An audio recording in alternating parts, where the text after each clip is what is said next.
Mara Shkumbulla është rikthyer në stërvitje me grupin e Majorkës pas disa javësh mungese për shkak të dëmtimit, por rikuperimi i tij nuk po ecën me ritmin që pritej. Mbrojtësi kombëtares u dëmtua më 21 shtator në ndeshjen ndaj Atletico Madrid kur pësoi një pickim në kofshën e djathtë dhe prej asaj dite ka qenë jashtë fushave. Sipas mediave lokale, Kumbulla po alternon punën mes fushës dhe palestrës, çka tregon se stafi mjekësor nuk e konsideron ende të rikuperuar plotësisht. Dilemat mbeten nëse ai do të arrijë të jetë gati për ndeshjen e radhës.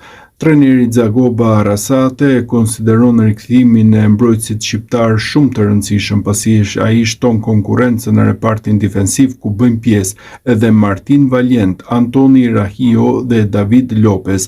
Nëse nuk ka ndonjë problem të minutës së fundit, Kumbulla mund të përfshihet në listën e grumbullimit për sfidën kundër Osasunës, ndërsa ka mundësi të mira të luajë më 2 dhjetor në Kupën e Mbretit kundër Numancias.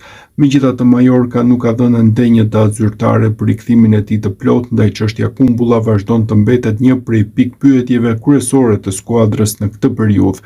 Në fillim u mendua se Kumbulla do të mungonte rreth një muaj, por kur ka kaluar dhe muaji i dytë, gjendja e tij ende nuk ka ndryshuar dhe mbrojtësi po vazhdon të mungojë.